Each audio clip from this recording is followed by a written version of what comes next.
Non, c'était pas vraiment pour rentrer dans la vie active, c'est parce que à l'époque j'avais rencontré quelqu'un. C'est pour être avec lui que j'ai arrêté mes... Enfin que je suis partie de chez moi. Je préférais vivre avec un garçon qu'avec mes parents. Alors dès que ça s'est présenté, j'ai sauté dessus. Sur l'occasion. C'était surtout pour coucher avec lui, voyez. Parce que quand j'étais plus jeune, je me disais que la vie ça devait commencer le jour où on fait l'amour. Et qu'avant ça on n'est rien. Alors le premier qui a eu envie de le faire, je suis partie avec lui.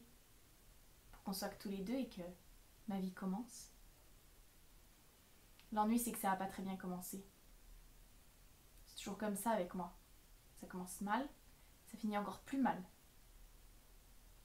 Je tombe jamais sur le bon numéro. Voyez les papiers collants en spirale qui attirent les mouches? C'est moi craché. Les histoires moches, il n'y en a pas une qui me passe à côté. Faut croire qu'il y a des gens comme ça, qui font aspirateur pour soulager un peu les autres. Tout ce que j'essaie, ça rate. Tout ce que je touche, ça se transforme en vacherie. La poisse. Ça s'explique pas, hein.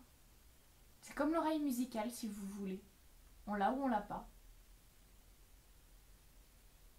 L'ennui, c'est que même comme ça m'a plu. Si ça m'avait pas autant plu, je serais sans doute pas là aujourd'hui. Sauf que la première fois, on n'était peut-être pas très à l'aise. C'est parce qu'on était au lavabo d'une station-service. C'est pas pratique. Enfin, je sais pas si vous avez essayé. C'est pas pratique. Surtout sur les autoroutes. C'est moi qui avais eu l'idée de faire du stop. Parce que je croyais que les histoires d'amour, ça se passe toujours au bord de la mer.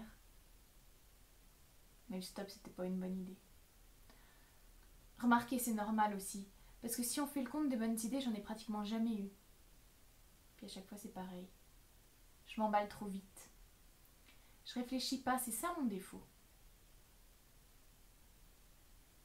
Heureusement que quelqu'un m'a ramassé. Hein.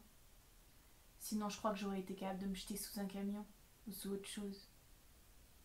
Je peux pas vous dire son nom parce que c'était un homme marié. Un psychologue. D'ailleurs, il a tout de suite senti que j'avais un coup de cafard carabiné. Il s'est mis en quatre pour essayer de me remonter le moral. D'ailleurs, il s'est même tellement mis en quatre qu'on a bien cru que j'étais tombée à moitié enceinte. Mais coup de bol, c'était juste l'appendicite. Enfin, coup de bol. Façon de parler, hein. Parce qu'avec l'anesthésiste, on peut pas dire que j'en ai eu énormément du bol. Il était gentil. Puis il avait l'air tellement amoureux que je l'aurais suivi à l'autre bout du monde. Mais en fait, on n'est pas allé plus loin que Limoges. C'est marrant, hein. Comme les gens peuvent avoir l'air raides amoureux, mais en l'étant pas du tout. Ça doit être un truc facile à imiter. Il me disait que c'était l'effet d'un verre de Cointreau. Mais le Cointreau, il a dû s'enlacer assez vite, hein. C'est pour ça qu'il est parti téléphoner. J'ai jamais su à qui, parce qu'il est jamais revenu. On était dans un restaurant. Je savais pas qu'il y avait une sortie par derrière. C'est pour ça que j'ai attendu jusqu'à la fermeture. Le patron habitait juste au-dessus. Ça sentait un peu la friture, mais il avait les mains douces et calmes. Les mains, c'est traître. Ça peut vous faire croire n'importe quoi. C'est comme ça que je suis rentrée dans la vie active. Enfin, que je suis devenue hôtesse d'accueil chez lui. Au début, ça consistait surtout à accueillir, à être souriante avec tout le monde. Ça donnait pas la méningite comme travail. Mais sourire, vous savez ce que c'est. Ça donne vite des idées. Puis à Limoges, il y a tellement d'hommes qui se sentent seuls. On dirait pas vu de l'extérieur. Mais le juge m'a dit que c'était un des coins de France où il y avait le plus de dépressifs. Le juge. C'est lui qui s'est occupé de moi quand ils ont fermé le restaurant. À cause des hôtesses d'accueil. Lui aussi, il était dépressif. Puis c'est pareil, hein. Lui non plus, il s'est pas occupé de moi bien longtemps. Même pas un quart d'heure. Dans une chambre d'hôtel, sans oreiller, sans télé, sans rideau. Remarquez, il avait pas mauvais fond, hein. Quand il a vu que j'avais les yeux rouges de larmes, il m'a offert son mouchoir. Je crois que j'ai jamais mérité mieux.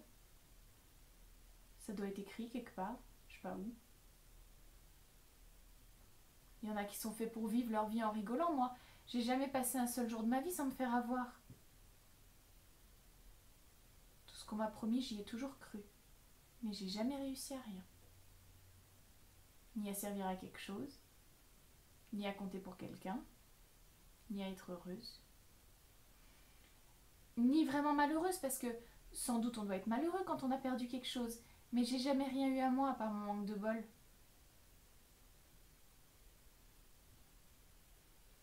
Quand j'étais petite, j'avais qu'une idée, c'était de grandir. Je voulais que ça aille plus vite.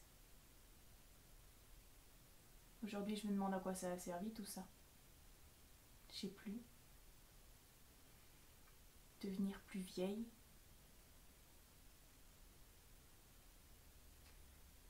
Ce qu'il y a autour de moi, j'ai l'impression que c'est comme une salle d'attente, dans une grande gare, avec des bancs, des courants d'air. Et derrière les vitres, il y a plein de gens qui passent à toute allure sans me voir. Ils prennent des trains, des taxis. Ils ont quelque part où aller. Quelqu'un à retrouver.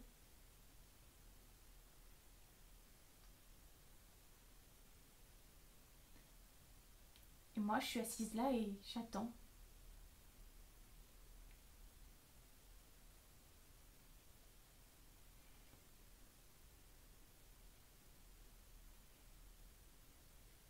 J'attends qu'il m'arrive quelque chose.